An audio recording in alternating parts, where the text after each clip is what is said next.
I was in the Fayetteville Police Department, Fayetteville, Georgia, which is about 15 minutes south of the Atlanta airport. Um, Smaller than Metro Atlanta, but size-wise, we had 26,000 roughly citizens, and maybe square mileage wise, it was probably 10 miles wide, side to side. So about the same size as Lebanon, not quite as big as the Wilson County area. As far as regular routine shift, everything was Crown Vic at the time. So everybody was in a four-door regular police car, marked units. Everything was labeled police, light bars on the top, all that kind of stuff. The detectives all had unmarked cars, Crown Victorias, no identifying markings, anything like that, but still had all the equipment inside. The command staff drove different cars. It really just depended on what they were buying at the time. Some had Explorers. Almost everything was Ford at the time. So this would have been early 2000 to up to just before 2010. But almost everything was Ford. We had a couple of traffic cars, still all Crown Vics. All of our K9 cars were Crown Vics. They started going to some bigger SUVs, Explorers and things like that, right about the time I left, which was 2009. They had a mobile command vehicle, big RV looking command truck, and things like that. But almost everything in the whole department was a Ford vehicle of some sort. Well, it's city government, any local government, and you're spending somebody else's money. You're spending taxpayers' money.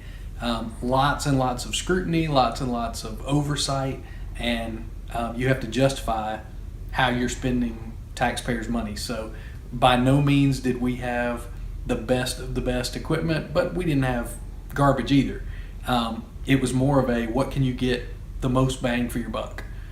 So as far as cars go, I believe there was a citywide contract with Ford, so we could pick from any number of Ford vehicles, but all the money plays into it. What you're going to have is when they purchase a car, they get the car from a dealer the same as what you would get it from if you went to go buy it. Well, then they have to turn around and they have to put all of the law enforcement equipment in it that comes from a completely different place, because no car dealership sells the light bars and the radios and all of that.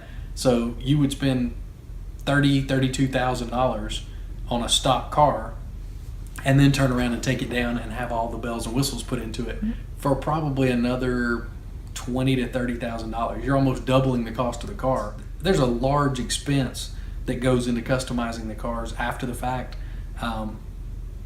and we didn't get so much say as to what we wanted or if we liked this, didn't like this. It was more, here's your car. You're going to drive that car for 5 years. We were a take-home car department. Our city decided to let us take our cars home. The benefit is they feel like if you take your car home, you're going to take better care of it. The car is going to last longer, and they're going to get more bang for their buck out of that vehicle. So a city like Murfreesboro purchasing motorcycles, from what I can tell, cars were the big functioning point for you guys. Why does the police department need motorcycles? And more importantly, why do they need the kind of motorcycle that they're ordering that is clearly the best in the market? Our department did have motorcycles at one time. Once they ran their course, they didn't purchase new ones, but our city was also pretty straight line. We had two main highways, one running north and south, the other east and west. So we didn't have a lot of tight corners, maneuvering in and out of different places. Everything was pretty much wide open. Not a lot of high traffic areas that we couldn't get into because of the size of our cars. Now, you take cities that have a higher traffic volume, that have more tight areas where they need to get into, you can maneuver a lot better with a motorcycle. The other benefit is where you're taking a $30,000 automobile and adding $30,000 more worth of equipment to it, you can turn around and take a 20 to 30,000 dollar Ford Explorer, and you can maneuver a lot better with a motorcycle. The other benefit is where you're taking a $30,000 automobile and adding $30,000 more worth of equipment to it, you can turn around and take a 20 to 30,000 dollar Ford Explorer, and you can maneuver a lot better with a motorcycle. maybe $20,000 to $30,000 motorcycle and add $10,000 to $15,000 to it, and it does the same function. It's not going to be a patrol vehicle. Most of the motorcycles are strictly traffic vehicles, which means they're going to be out there enforcing traffic laws, writing tickets, working accidents. They're really, really beneficial to agencies as traffic cars, because when there's a wreck, traffic's going to back up behind it.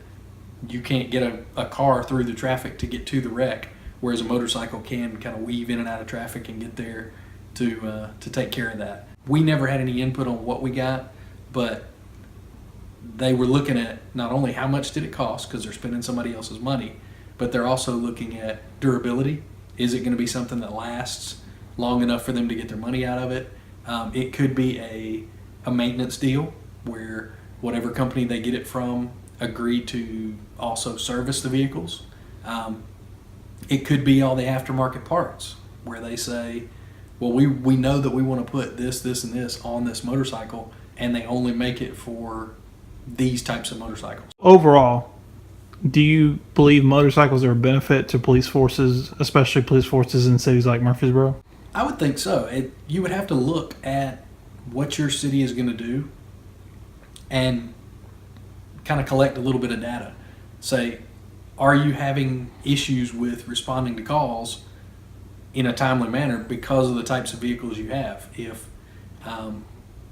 If you're having issues getting to where you need to go in a full-size car, a motorcycle may help you out. If you're answering calls in a reasonable amount of time and getting to accidents and you're not having those issues, there may not be a need for something like a motorcycle that's only going to be used for traffic. It's limited in what it can do, but it can also do things that a car can't. That's why agencies will have specialty units. All those specialty units serve a specific purpose. So as long as your city's identified that you have that need, then a motorcycle may be the way to go.